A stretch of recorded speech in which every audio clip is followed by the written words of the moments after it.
भारतातील 12 ज्योतिर्लिंगांपैकी त्र्यंबकेश्वर ज्योतिर्लिंग हे महत्त्वाचे असे तीर्थक्षेत्र आहे.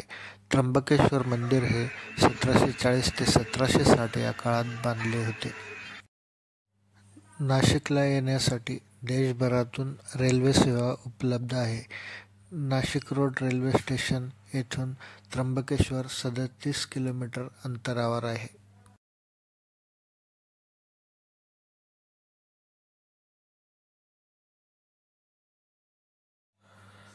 नाशिक हे धार्मिकदृष्ट्या महत्त्वाचे असे शहर तर आहेच, त्याचसोबत नाशिकला औद्योगिकदृष्ट्याही खूप महत्त्व आहे. त्यामुळे नाशिक शहरापासून जवळच असलेल्या ओझरमीग येथे एअरपोर्ट आहे. देशभरातल्या अनेक महत्त्वाच्या शहरांपासून येथे विमानसेवा उपलब्ध आहे. एअरपोर्टपासून त्र्यंबकेश्वर 50 किलोमीटर अंतरावर आहे.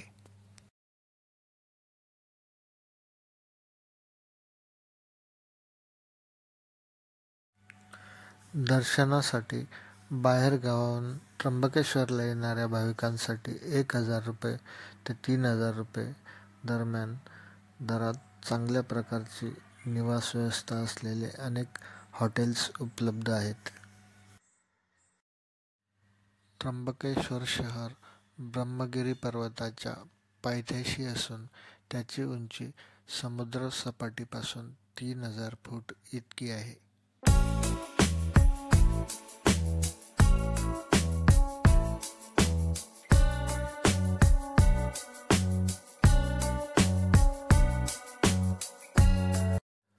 बारा ज्योतिर्लिंगांपैकी महत्त्वाचे असे तीर्थस्थान असलेले त्र्यंबकेश्वर हे नाशिक शहरापासून 29 किलोमीटर अंतरावर आहे.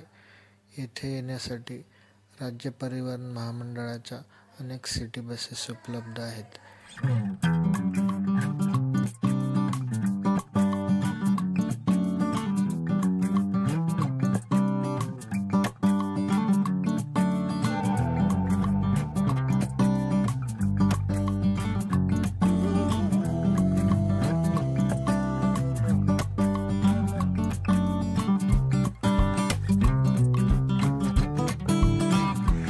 ब्रह्मगिरी पर्वताला प्रदक्षिणा घालण्याची जुनी परंपरा असून प्रदक्षिणा पथ हा एकूण 40 किलोमीटर अंतराचा असून त्याची सुरुवात कुशावर्त तीर्थ येथून करावी लागते. येथे असलेल्या कुशावर्त कुंडात भाविक प्रथम स्नान करून मग त्र्यंबकेश्वराचे दर्शन घेण्यासाठी जातात.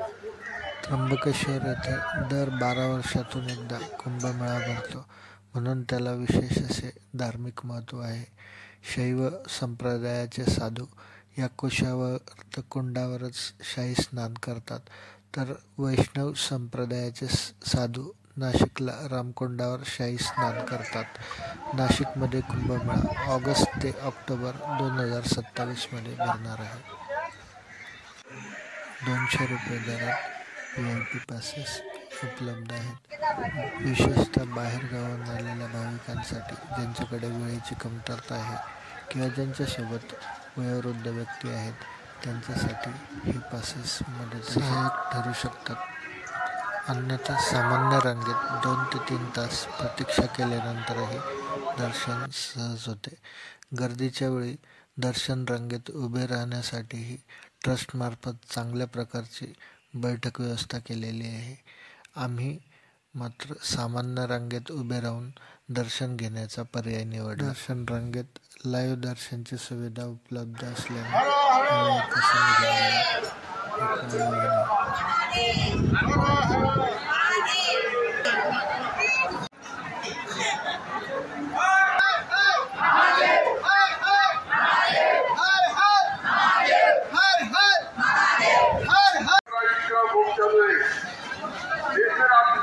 अपनी जगह पर बैठ जाना है, ध्यान करके कोई भी भाविक आगे जाने है. श्री भगवान राजन का मुख चालू असल्याने दर्शनद्वार रीत बंद आहे, तरी आपण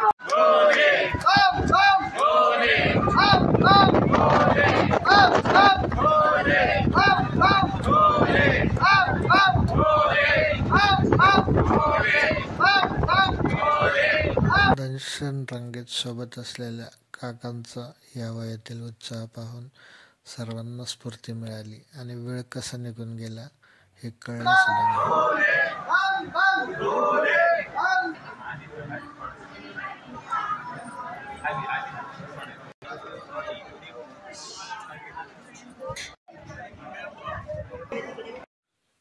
अखेर 2 ते 3 तासाच्या प्रतीक्षेनंतर मंदिराच्या सभामंडपापर्यंत पोहोचलो. काळ्या पाषाणातील मंदिरावरील सुबक नक्षीकाम अत्यंत मनमोहक होते. ही शिल्पकला पाहून आपली भारताची शिल्पकला संस्कृती किती समृद्ध होती याची अनुभूती दिसून येत होती. त्र्यंबकेश्वर ज्योतिर्लिंगाचे वैशिष्ट्य म्हणजे त्रिकूट स्वरूपात ब्रह्मा, विष्णू आणि शिव या देवतांची पूजा केली जाते. तेथे असलेले 3 मुखी शिवलिंग हे ब्रह्मा, विष्णू व शिव यांचे प्रतीक आहेत.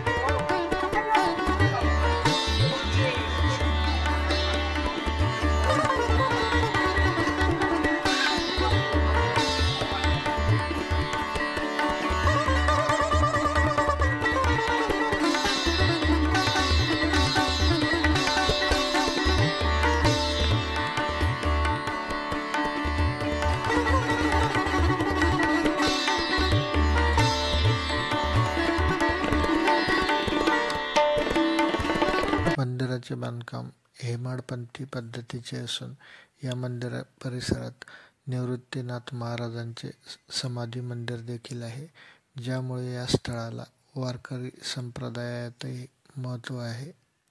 मंदिराच्या गाभाऱ्यात व्हिडिओग्राफी व फोटो काढण्यास सक्त मनाई आहे.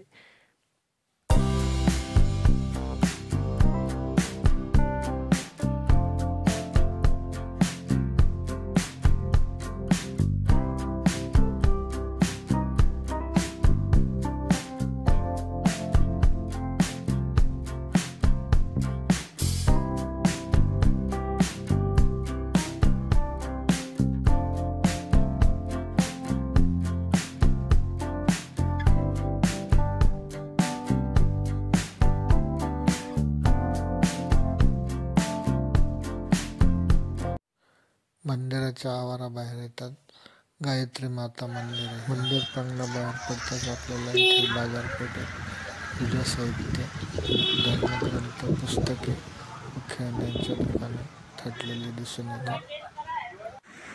ब्रह्मगिरी पर्वतावर गौतम ऋषींनी तपश्चर्या केल्यामुळे येथे गोदावरी नदीचा उगम झाला. गोदावरी नदीच्या उगमस्थानाला भेट देण्यासाठी अनेक पर्यटक व भाविक येत असतात. धन्यवाद मित्रांनो. आपल्या देवेंद्र चौरे व्लॉग्स या यूट्यूब चॅनलला सबस्क्राईब करायला विसरू नका.